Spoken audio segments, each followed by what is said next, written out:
Voici maintenant un nouveau petit chapitre, hein. Je vais laisser tomber pour l'instant les sélections.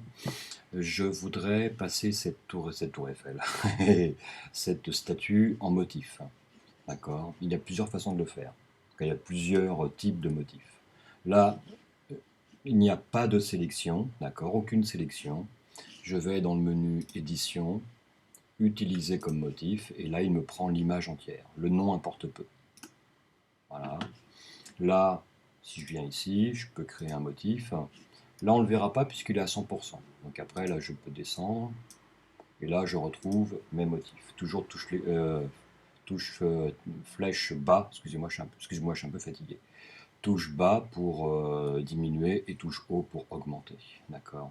Là, nous avons une bibliothèque. Par exemple, je peux changer. Les paramètres restent les mêmes, c'est-à-dire 22% lié au calque. Lié au calque, c'est si j'agrandis mon document, le motif va continuer à suivre. Si je décoche cette option, le motif, lui, va s'arrêter. Donc mon document sera plus grand, mais mon motif, lui, ne continuera pas dans le document. D'accord. J'espère que c'est clair. Donc là, par exemple, je reprends ma statue, d'accord, et je fais OK. Bien sûr, j'ai un masque de fusion, bien sûr, je peux gommer dessus. Voilà, voilà. Première méthode. Deuxième méthode, je peux faire une sélection. Alors attention, la sélection ne peut être qu'un rectangle de sélection. Bon, je vais passer en normal, ça sera mieux. Ça peut être qu'un rectangle de sélection, d'accord. Et surtout, pas de contour progressif. On ne peut pas faire de motif avec autre chose qu'un rectangle de sélection. Là, j'ai donc ma sélection. Je retourne dans le menu édition, utiliser comme motif. Et là, je fais OK. Là, pareil, si je viens ici, motif. Maintenant, j'ai mon motif avec ma sélection. D'accord. Là, c'est la grande image. OK. Et là, ici, j'ai la petite image. Les paramètres restent, bien sûr. Voilà. Troisième solution, c'est tout simplement avec la baguette magique, faire une sélection. Je pense que... Oh, je me trompe de touche, décidément. Voilà, je pense que ça peut aller. Ok. Je vais maintenant créer mon masque de fusion, PON I ou CTRL I. Sans sélection, là, je vais dans le menu. Ah, il y a un petit piège en fait. Si je clique ici, je désactive mon calque et tu vas voir que je n'ai plus accès. Ah bah si je l'ai. Normalement, je ne l'ai pas, d'accord. Une mauvaise soirée. Normalement, je ne l'ai pas, d'accord. Donc là, j'active mon calque. Pardon, décidément. Quand on est ici, effectivement, on peut l'avoir. Quand je clique sur mon calque, je peux avoir motif. Quand je clique dans mon masque de fusion, regarde bien, voilà, c'est ça.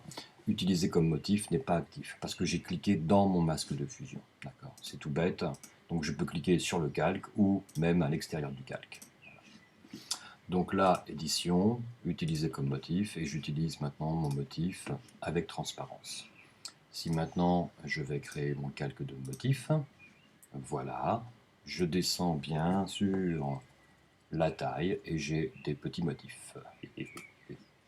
Voilà, tu auras compris, mais je fais exprès, je peux très bien faire un rectangle de sélection, édition, utiliser comme motif, ça sera donc que le flambeau. Voilà. Si je crée mon calque de motifs, automatiquement, j'ai mes flambeaux, enfin, t'as compris, la lumière, et puis c'est ça. Voilà. Ok.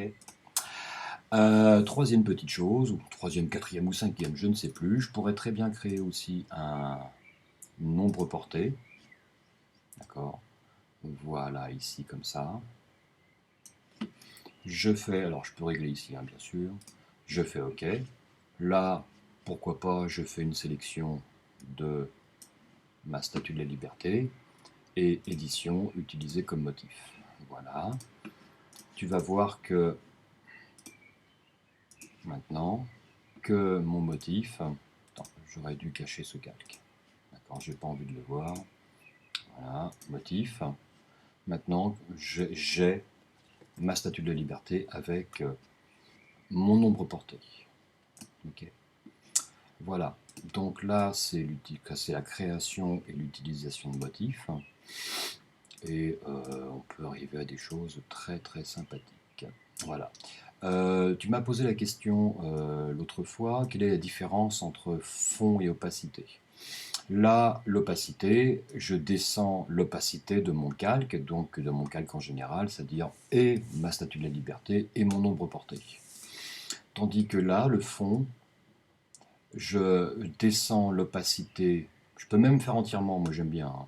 Je peux descendre l'opacité de, pardon, la valeur de mon fond, et ça va agir que sur l'élément où se trouve l'effet de calque. Donc là, c'est une ombre portée. Ok. Donc c'est très sympathique parce que depuis que ça marche, parce qu'il a fallu du temps, bah, c'est assez sympathique. D'accord. Si par exemple, je crée un calque texte, toujours un peu long,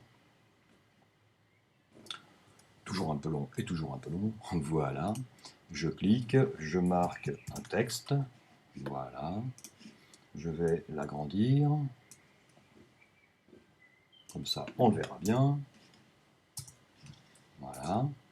Là, je mets par exemple un biseautage. Voilà, ça c'est pas mal du tout. Avec une petite texture. On verra ça plus tard. C'est vraiment les textures, c'est vraiment sympathique, hein. D'ailleurs, pourquoi plus tard d'ailleurs? Ça c'est pas mal du tout. Tiens, j'avais pris cette tête justement pour un effet. Là, je peux descendre l'échelle pour retrouver à l'intérieur mon petit profil. D'accord. Là, je peux passer en relief beaucoup en concave ou en convexe, hein. D'accord. Plus ou moins fort. Voilà. Moi, ce que j'aime bien, c'est rajouter dans ce cas-là un satin. Un satin, c'est tout simplement ou un satin où je peux faire aussi une incrustation de couleur. D'accord. C'est pas mal du tout. Il suffit juste de descendre un petit peu l'opacité de la couleur. Bien sûr, je peux changer la couleur ici. Pourquoi pas. Ok. Là, pour l'effet, je vais rajouter une petite ombre portée que je vais bouger à la main, bien sûr. Voilà, ça me plaît bien. Je fais OK. Là, juste pour l'exemple, je pense que je vais faire un calque de couleur unique. Voilà, je reviens sur mon texte. Bien sûr, si je descends l'opacité, tout bouge. Tout est opacé, tout est délavé. Maintenant, si j'utilise mon fond, ah oui, ça m'apprendra, j'ai mis une incrustation de couleur. Voilà, ok. On va voir, là, l'intérieur devient transparent, d'accord. Ce qui donne un superbe effet. Là, par exemple, sur mon texte, sur ma statue de la liberté, je vais juste l'agrandir pour te montrer un petit peu ce que ça pourrait donner.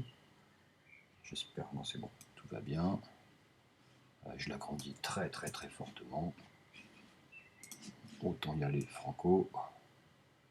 Voilà, et tu vois que là, on a un superbe effet. D'accord. Cet effet est dû tout simplement à mon fond qui est à 0. D'accord. Je peux très bien lui dire un peu moins. D'accord. Dans ce cas-là, je vais revoir le texte en blanc. Mais comme j'ai aussi mon incrustation de couleur, j'aurais pas dû la mettre. Okay. J'ai un superbe résultat. Donc, opacité, c'est pour les images et tout, d'accord. Et le fond, c'est tout simplement pour tout ce qui est effet, d'accord. Biseautage, ombre portée, lueur externe, etc. Voilà, ben,